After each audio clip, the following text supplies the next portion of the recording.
Hello guys, तो हम लोग कंप्लीट कर रहे थे डीएलएड की सीरीज सेकेंड पेपर। और हम लोग को काफ़ी सारा क्वेश्चन हो चुका था, मतलब काफ़ी सारा क्या, 4 तो क्वेश्चन हम लोग कर रहे थे। हाँ, थर्ड क्वेश्चन ये था political nature of education in detail. Fourth question था new economic reforms and discuss their impact on education in detail. हम लोगों ने ये पेज कंप्लीट कर लिया था, ये पेज का भी हो गया था। ये हुआ कि वीडियो काफ़ी लंबी हो रही थी, तो मैंने उसको वहीं पे पॉज किया और बोला कि इसका नेक्स्ट पार्ट आएगा सेकेंड वीडियो में, मतलब सेकेंड पार्ट आएगा नेक्स्ट वीडियो में, सॉरी। तो यहाँ तक कंप्लीट कर लिए थे ना कि आरटी के रूल्स बहुत सारे स्कूल्स फॉलो नहीं करते हैं। और काफ़ी सारे लोगों को, मतलब ये इसमें यही चीज़ें बताई गई थी कि फ़ीमेल को कितना अपने लिए फ़ाइट करना पड़ता है एजुकेशन के लिए, कैसे उनको एजुकेशन नहीं मिल रही है, मार्जिनलाइज्ड कम्युनिटी को कितना प्रॉब्लम होता है, जेंडर इक्वालिटी नहीं है, SC ST हमेशा अपने प्रॉब्लम्स के लिए लड़ते हैं, उनको एजुकेशन ठीक से मिलता। तो यही सब चीज़ें हम लोग पढ़े थे। अब आओ यहाँ से पढ़ते हैं ओनली 4.8%। ठीक है, चलो शुरू करते हैं। देखो ये भी है, काफ़ी बड़ा आंसर है यहाँ से, अभी भी मतलब काफ़ी बड़ा है, मैं बता दूँगी। और एक ये पूरा पेज है, टोटल 7 पॉइंट। ठीक है, 7 पॉइंट के बाद फिर क्वेश्चन नंबर 5 है। चलो देखते हैं, जितना भी बड़ा वीडियो होगा, ज़्यादा बड़ा होगा तो नहीं पढ़ाऊँगी, या अगले वाले में कर लूँगी। चलो, only 4.8% of government schools have all 9 facilities stipulated under the act. मतलब सिर्फ 4.8% स्कूल है जो कि सारी चीज़ें फॉलो करते हैं RTE के। 8 of the 9 facilities are present in 11.41% schools. Approximately 1/3 of the schools have up to 7 facilities and about 30% school do not even 5 facilities।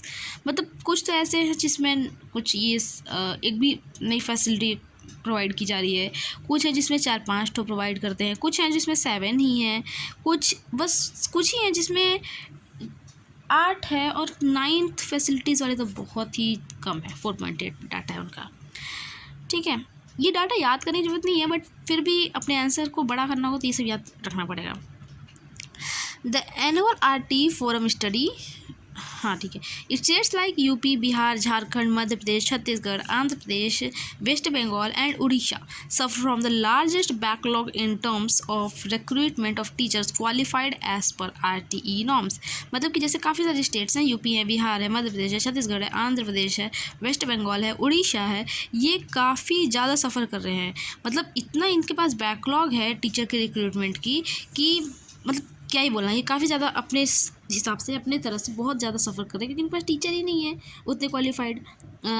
Unfortunately only 7% of the 7.85 lakh applicant of the national teacher eligibility test TET conducted by CBSE actually clear the exam. इतने लोग तो clear कर चुके हैं, मतलब कि 7% ही बस, इतने लाख में इतने लोग ही बस ये टेट एग्ज़ाम क्लियर कर पाए हैं। मतलब सोच लो, जो हर साल कंडक्ट कराने के बाद भी बस इतनी कम है। किसका टेट एग्ज़ाम क्लियर हो गया, कमेंट सेक्शन में बता सकते हो। मेरा तो क्लियर है।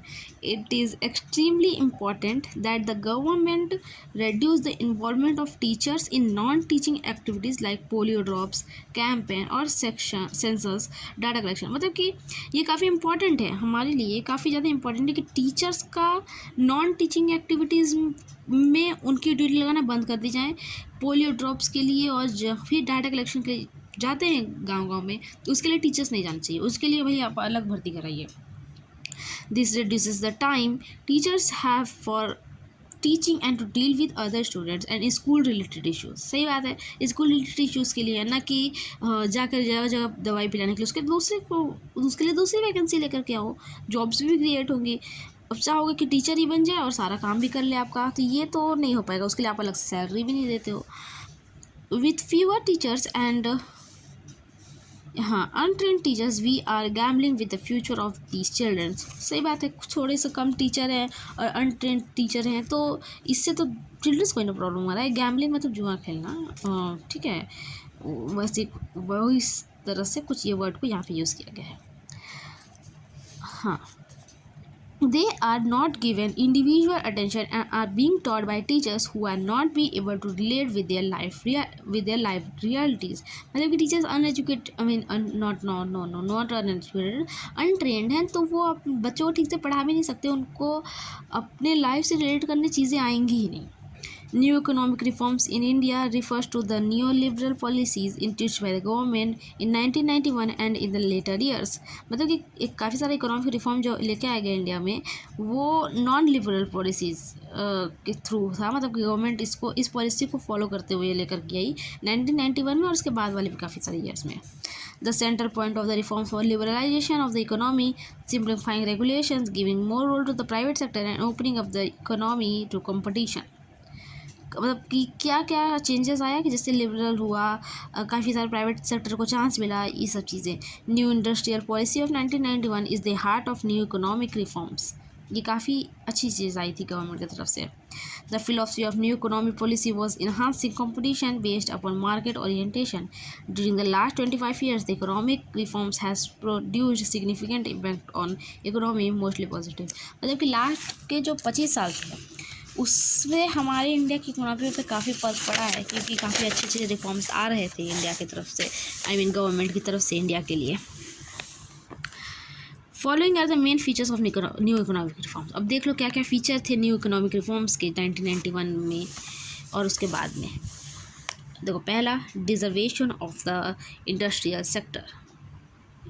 हाँ, और industrial declining no, industrial delicensing policy, opening up of the economy to foreign competition, liberalization of trade and investment, financial sector reforms related to the public sector enterprises, abolition of MRTP Act. अब ये सब बताऊंगी क्या क्या होता है.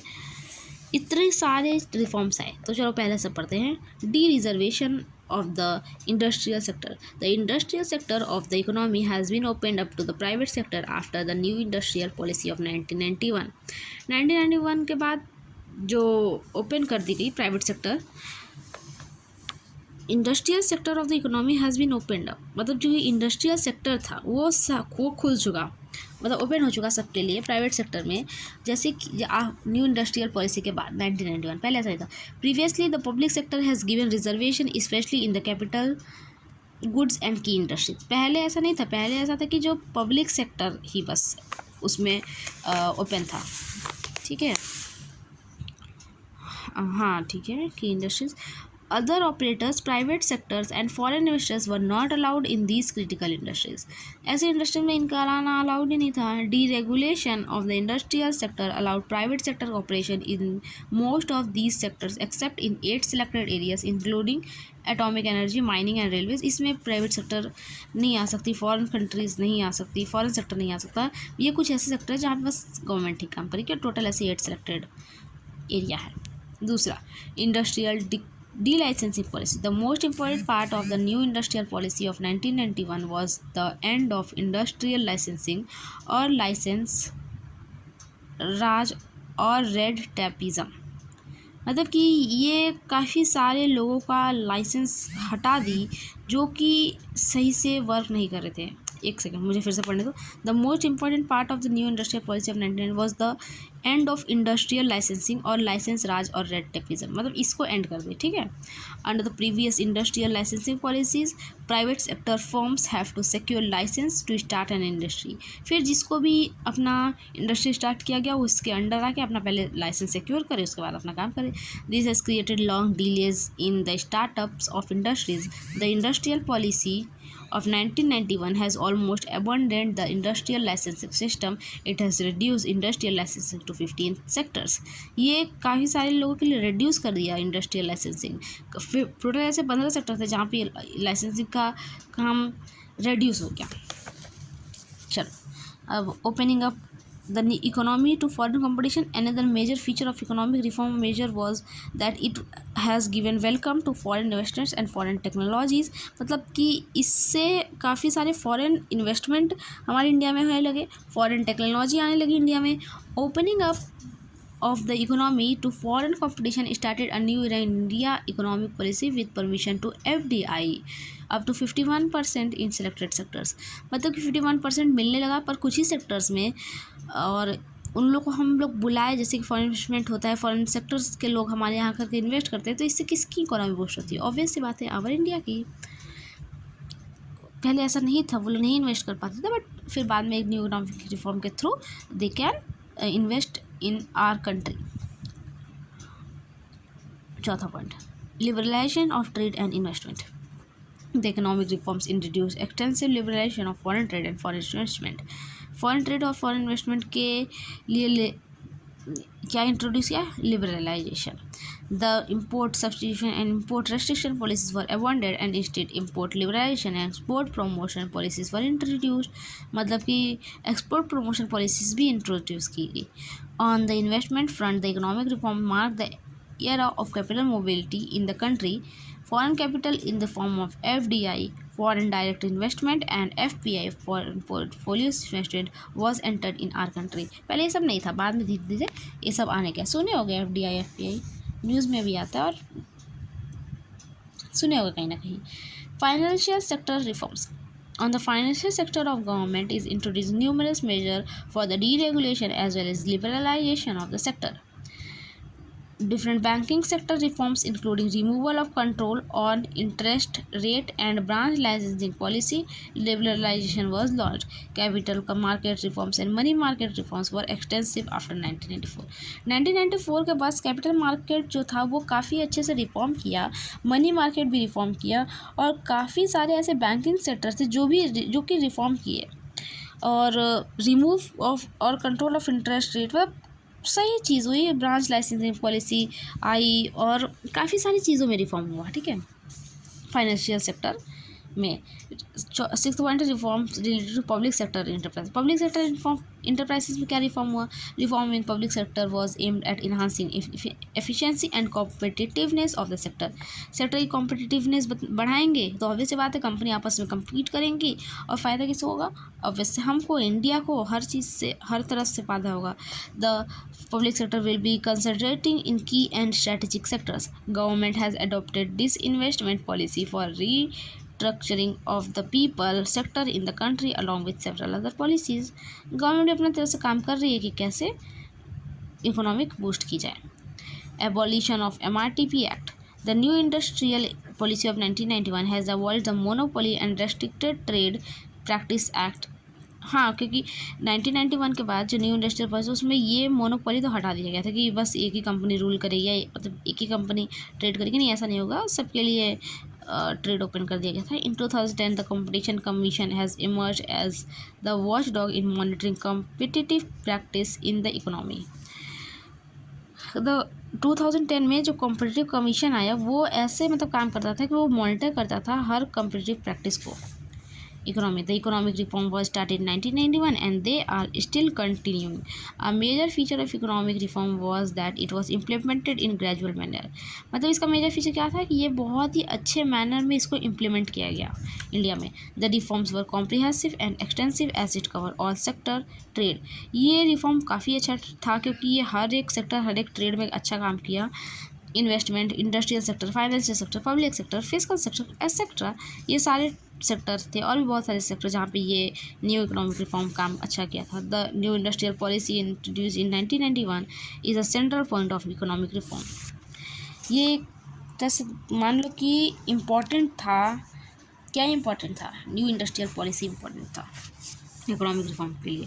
इन the following years the government has introduced further policy changes for trade liberalisation, financial sector liberalisation and foreign investment policy changes to sustain the momentum initiated in 1991 से ही मतलब शुरू हो गया था। Over the last 25 years as a result of the launch of new economic policy and its continuation, the Indian economy has undergone significant improvement and now is one of the fastest growing economies in the world. हमारा India इतना अच्छा कर रहा है last 25 साल से कि हमारा इंडिया फास्टेस्ट ग्रोइंग इकोनॉमीज बन गई है वर्ल्ड में। The famous BRIC report predicts that India will grow as the second largest economy by 2050। BRIC एक वो है मतलब काफ़ी सारे देश का नाम है ब्रिक, मतलब चार पांच देश को मिला के ये एक ग्रुप है कंट्रीज़ का। तो ये फेमस ब्रिक रिपोर्ट प्रेडिक्ट किया कि इंडिया जो है वो सेकंड लार्जेस्ट इकोनॉमी बन जाएगी 2050 में। At present India is categorize as emerging market economy. India को ऐसा टैग मिला है, मतलब कैटेगराइज किया गया है कि ये इसकी इकोनॉमी इमर्जिंग हो रही है, इसका मार्केट इमर्ज हो रहा है, इमर्जिंग मार्केट होगा along with China, Brazil, Russia etcetera. इसको रशिया भी बोलते हैं, रशिया भी बोलते हैं, जो बोलते बोल लेना। Even in the current crisis phase of the global economy India's macro economic performance is comparatively better. मतलब कि जब करंट क्राइसिस फेज आया था, पूरी इकोनॉमी पे दिक्कत हुआ, बट इंडिया में ऐसा ज़्यादा कुछ प्रॉब्लम नहीं आया, वो सारी इकोनॉमी से वो बेटर ही परफॉर्म किया। तो फाइनली ये आंसर तो यहीं पे कंप्लीट हो गया। क्वेश्चन नंबर 5 देखेंगे बाद में, और डाउट होगा कहीं किसी भी लाइन में, उस लाइन को वो टाइम लेकर के वहाँ लिख करके बता देना कि कहाँ पे डाउट है। क्वेश्चन नंबर 4 हो गया, 3 हो गया, 2 हो गया, 1 हो गया। अगले वीडियो में क्वेश्चन नंबर 5 पढ़ेंगे, what is privatisation of education, right notes and public education versus private education. ठीक, अगले वीडियो में।